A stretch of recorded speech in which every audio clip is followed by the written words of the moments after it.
Assalamualaikum warahmatullahi wabarakatuh. Salam damai sejahtera.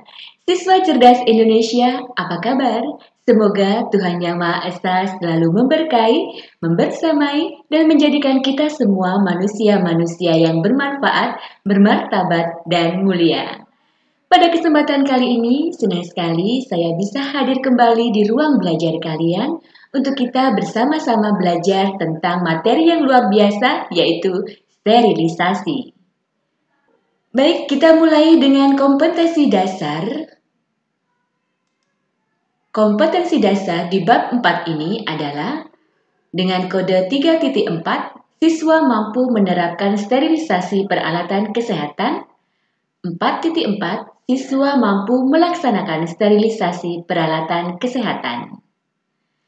Kalian dikatakan sudah mencapai kompetensi dasar tadi apabila telah memenuhi indikator pencapaian kompetensi berupa 1. Untuk ranah pengetahuan menerapkan sterilisasi peralatan kesehatan, indikator pencapaian kompetensinya adalah siswa mampu menjelaskan pengertian sterilisasi dan fungsi sterilisasi, dan siswa mampu menerapkan cara sterilisasi peralatan kesehatan. Untuk ranah keterampilan, Anda dikatakan sudah mampu melaksanakan sterilisasi peralatan kesehatan apabila memenuhi indikator pencapaian kompetensi, yaitu siswa mampu menyiapkan alat dan bahan sterilisasi, dan siswa mampu melakukan sterilisasi peralatan kesehatan. Baik, kita masuk ke pembahasan pertama, yaitu tentang pengertian sterilisasi. Sterilisasi adalah upaya untuk membunuh atau menghancurkan semua mikroba yang dilakukan di rumah sakit melalui proses fisik maupun kimiawi. Di rumah sakit biasanya ada instalasi untuk tempat sterilisasi yang namanya CSSD, yaitu Central Sterile and Supply Department. Di sanalah tempat untuk mensterilkan semua instrumen atau peralatan kesehatan. Ya, sterilisasi adalah tindakan untuk membunuh kuman patogen dan apatogen beserta sporanya pada peralatan perawatan dan kedokteran dengan cara merebus, stum, panas tinggi, atau menggunakan bahan kimia. Selain itu, pengertian sterilisasi menurut literasi yang saya dapatkan dari SPO, Standar Prosedur Operasional, Rumah Sakit Umum Dr. Wahidin Sudirohusodo, Mojokerto, tempat kalian melaksanakan PKL atau praktek kerja lapangan. Sterilisasi adalah proses menghilangkan atau memusnahkan semua bentuk mikroorganisme yang terdapat pada instrumen atau alat kesehatan, termasuk endospora yang dilakukan secara fisik atau kimia menggunakan alat sterilisator.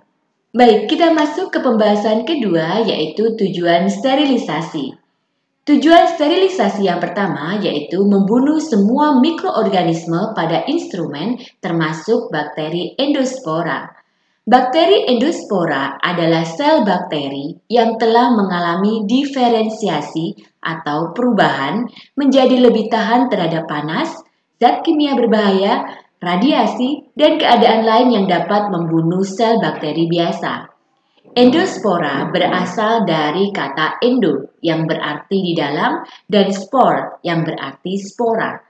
Hal ini disebabkan oleh penampakan endospora bakteri yang terlihat berada di dalam dinding sel pada pengamatan yang dilakukan menggunakan mikroskop.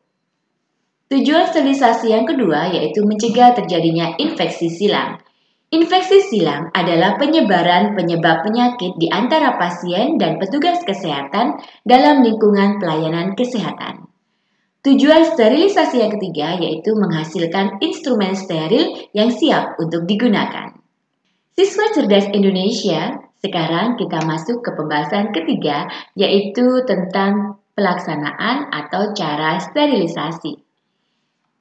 Namun sebelum melaksanakan sterilisasi, kalian perlu mengetahui dulu tentang yang pertama, macam peralatan manakah yang akan disterilkan? Dan yang kedua, metode sterilisasi manakah yang akan dipakai? Misalnya dengan menggunakan metode fisik, Contohnya pemanasan kering atau oven, pemanasan basah, pemanasan dengan bakterisida, air mendidih, pemijaran, radiasi, tindalisasi, pasteurisasi. Dan atau menggunakan metode kimiawi.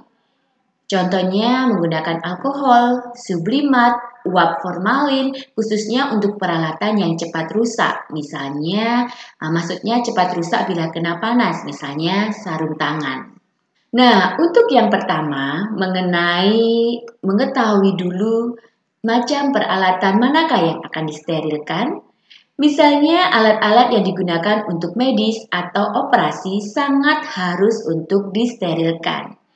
Jenis peralatan yang dapat disterilkan yaitu peralatan yang terbuat dari logam. Misalnya pinset, gunting, spekulum, dan lain-lain. Peralatan yang terbuat dari kaca, misalnya tabung kimia, ya, dan lain-lain. Peralatan yang terbuat dari karet, nah ini ya, misalnya sarung tangan, kateter, pipa penduga lambung, atau nasogastric tube, drain, dan lain-lain. Dan peralatan yang terbuat dari ebonit, nah misalnya kanul rektum, kanul trakea, dan lain-lain. Kemudian ada peralatan yang terbuat dari email. Ya, misalnya ini bengkok atau nirbeken, kom yang tertutup, pispot, ya, urinal, dan ini kom sputum. Peralatan yang juga dapat disterilkan yang terbuat dari porselen, misalnya di sini ada mangkok, cangkir, ya, piring, dan lain-lain. Kemudian ada peralatan yang terbuat dari plastik. Ya, misalnya ini nasal kanul ataupun bengkok yang terbuat dari plastik. Dan peralatan yang terbuat dari tenun atau kain, misalnya kain kasa, tampon, duk operasi, baju spray, baju spray, sarung bantal, dan lain-lain. Semua alat-alat ini bisa disterilkan. Baik, mengenai metode sterilisasi manakah yang akan dipakai, kita bahas satu persatu ya. Yang pertama yaitu cara rebus atau boil, yaitu mensterilkan alat dengan air mendidih, yaitu dengan suhu air 100 derajat Celcius selama dalam waktu kurang lebih 15-20 menit. Misalnya alat-alat yang terbuat dari logam, kaca, dan karet. Metode sterilisasi yang kedua dengan cara stone, yaitu mensterilkan dengan uap panas di dalam autoclave dengan waktu, suhu, dan tekanan tertentu. Alat yang dapat disterilkan dengan cara ini antara lain alat-alat tenun, logam, dan berupa cairan atau obat-obatan. Metode sterilisasi yang ketiga yaitu dengan cara panas kering, yaitu mensterilkan alat menggunakan oven dengan panas tinggi. Alat yang dapat disterilkan dengan cara panas kering ini adalah alat-alat yang terbuat dari logam yang tajam seperti ini, kemudian ada alat-alat dari kaca dan obat-obat tertentu. Misalnya ini adalah obat KB, implan ya. Kemudian perlu diingat, untuk alat tenun dan karet tidak boleh menggunakan cara panas kering ini. Kenapa? Karena dapat menyebabkan alat-alat tenun dan karet tersebut dapat terbakar dan rusak. Metode sterilisasi berikutnya adalah dengan cara menggunakan bahan kimia. Ya, cara ini hanya digunakan untuk alat-alat yang cepat rusak bila kena panas. Misalnya sarung tangan dan kateter atau alat yang lain. Dan bahan yang dipakai adalah alkohol 70%, ya, sublimat 1/1000 untuk kapas yang direndam selama 24 jam, dan uap formalin untuk mensterilkan sarung tangan. Ya, caranya dengan memakai tromol atau toples tertutup selama 24 jam dan satu tromol atau toples ukuran 1 liter itu diberi 4 tablet formalin 50 gram, kemudian handscoon yang sudah dibersihkan dimasukkan di dalamnya, kemudian ditutup rapat, didiamkan selama 24 jam agar handscoon tersebut dapat steril dengan menggunakan uap formalin tadi. Oke, selain 4 cara tadi, ya, macam-macam sterilisasi juga dibedakan berdasarkan bahan baku alat yang disterilkan, ya. Oke, untuk handscoon disterilkan menggunakan uap formalin dan bisa juga dengan autoclave. Untuk logam bisa disterilkan dengan cara merebus stone panas tinggi suhunya 160 derajat selama 1-2 jam. Untuk bahan baku alat dari kaca bisa disterilkan dengan cara merebus panas tinggi dengan radiasi 2500 sampai 2600 angstrom. Dan untuk bahan baku instrumen yang terbuat dari kain atau media kultur atau kain duk, ya, bisa disterilkan dengan stone menggunakan autoclave. Untuk bahan baku instrumen yang terbuat dari plastik bisa disterilkan menggunakan bahan kimia atau larutan antiseptik. Untuk lebih lengkapnya mengenai bagaimana sih caranya mensterilkan berdasarkan bahan baku ini, silakan kalian membaca di materi yang sudah saya tulis di blog saya dengan alamat lilianmarantina.blogspot.com, ya. Semangat literasi ya. Siswa cerdas Indonesia, selanjutnya kalian akan mengetahui tentang cara pelaksanaan atau cara sterilisasi menggunakan autoclave. Ya. Yuk kita ketahui tentang dasar penggunaan autoclave ini.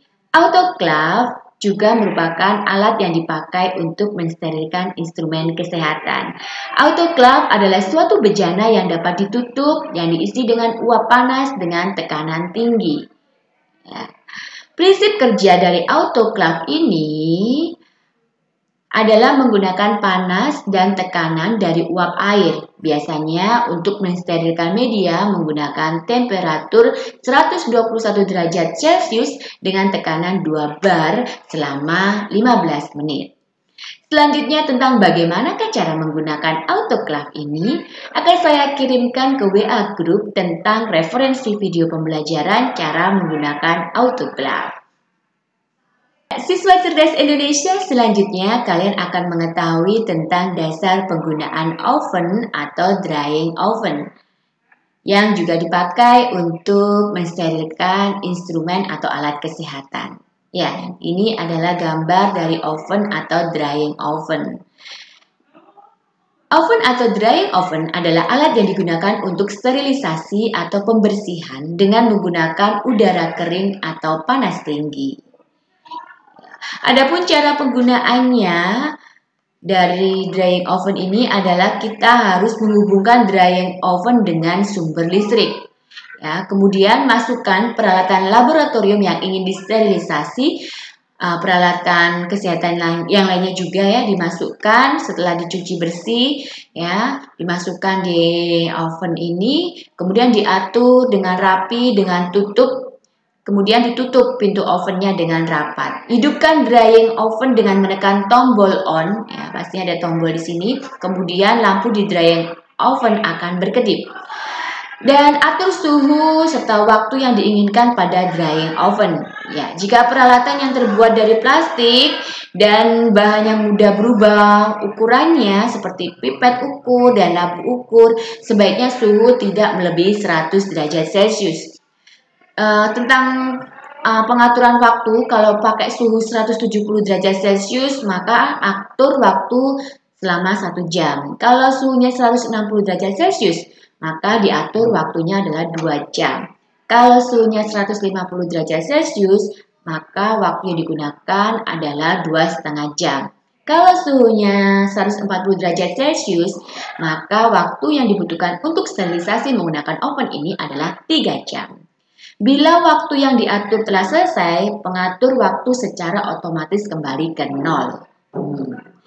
Setelah selesai, Untuk sterilisasi, biarkan terlebih dahulu peralatan kesehatan mendingin di dalam oven. Ya, setelah dingin, keluarkan peralatan kesehatan tersebut dan tata kembali dengan rapi. Dan jangan lupa untuk mencabut kabel oven dari sumber listrik agar tidak terjadi hal yang tidak diinginkan. Baik siswa pembelajar yang hebat, selanjutnya mari kita belajar kembali tentang cara membuat larutan desinfektan. Sebelumnya perlu kalian ketahui bahwa pengertian membuat larutan desinfektan adalah menyiapkan atau membuat larutan desinfektan sesuai ketentuan. Tujuannya untuk menyediakan larutan desinfektan yang dapat digunakan secara tepat guna dan aman dalam keadaan siap pakai. Jenisnya ada sabun, Lysol, kreolin, Safflon, PK atau permanganas sekaligus, dan betadine. Selanjutnya, mari kita simak tentang jenis desinfektan yang umum digunakan di masyarakat dan cara membuat larutan desinfektan. Ya, ini dia cara membuat larutan desinfektan sesuai Kementerian Kesehatan Republik Indonesia beserta cara pembuatannya. Yang pertama, jenis larutan pemutih dengan zat aktifnya adalah hipoklorit. Cara membuatnya adalah dengan mengambil larutan pemutih sebanyak 30 ml atau 2 sendok makan, kemudian campurkan ke dalam air 1 liter. Nah, apabila jumlah airnya 2 liter, maka berapa larutan pemutih yang harus diambil? Tulis di kolom komentar ya. Ya, contoh merek dagang dari larutan pemutih ini ada Baiklin, Soklin pemutih, Proclean, dan lain-lain. Sedangkan jenis bahan desinfektan berupa karbol atau Lysol dengan kandungan zat aktifnya fenol, cara membuatnya adalah 30 ml atau 2 sendok makan karbol atau Lysol dicampurkan ke 1 liter air. Contoh merek dagang dari jenis bahan desinfektan karbol atau Lysol ini adalah Wipol, Supersol, Bebek Karbol Wangi, SOS Karbol Wangi. Kemudian ada jenis bahan desinfektan pembersih lantai dengan zat aktifnya benzalkonium klorida. Cara pemakaiannya adalah kita ambil 1 tutup botol per 5 liter air. Contohnya ada Superpel, Soklin pembersih lantai, SOS pembersih lantai, Harpic, Dettol floor cleaner, dan lain-lain. Baik, siswa cerdas Indonesia, tidak terasa ya kita masuk ke pembahasan yang terakhir dari bab sterilisasi ini, yaitu tentang hal yang perlu diperhatikan. Yang pertama, hal yang perlu diperhatikan dalam kegiatan sterilisasi ini adalah 1. Sterilisator dalam keadaan siap pakai. 2. Peralatan harus bersih dan masih berfungsi. 3. Peralatan yang dibungkus harus diberi label dengan jelas. Ya, nama alatnya apa, jenis alatnya apa, tanggal dan jam disterilkan. Kemudian yang keempat, menyusun alat dalam sterilisator sehingga seluruh bagian dapat disterilkan. Yang kelima, waktu yang diperlukan untuk mensterilkan harus tepat, dihitung sejak alat disterilkan. Yang keenam, dilarang memasukkan alat lain ke dalam sterilisator sebelum pensterilan selesai. Gunakan koreng tang saat memindahkan alat steril ke tempatnya. Kedelapan, dilarang membuka bungkus dan tutupnya saat mendinginkan alat steril. 9. Jika peralatan yang baru disterilkan itu terbuka, peralatan tersebut harus disterilkan kembali. Di sini diuji prinsip etika kalian yaitu veracity, kejujuran. Ya, kalian harus jujur. Apabila alat itu ternyata setelah disterilkan, ternyata jatuh, maka kamu harus jujur. Kalian harus jujur ya. Alat itu harus disterilkan lagi sebelum digunakan. Oke. Demikian tadi tentang materi yang luar biasa yaitu tentang sterilisasi. Apabila ada yang ditanyakan, silakan kita diskusi di WA grup kelas online kita. Dan setelah diskusi, berikutnya untuk menguji pemahaman kalian tentang sterilisasi ini, silakan kalian menyelesaikan evaluasi yang terdiri dari 10 soal ini. Waktu yang kalian butuhkan, waktu yang saya sediakan untuk mengerjakan evaluasi ini adalah selama 1 minggu setelah hari ini. Baik, terima kasih atas perhatian kalian. Thank you for your attention dan semoga materi kali ini bisa bermanfaat untuk kalian ya.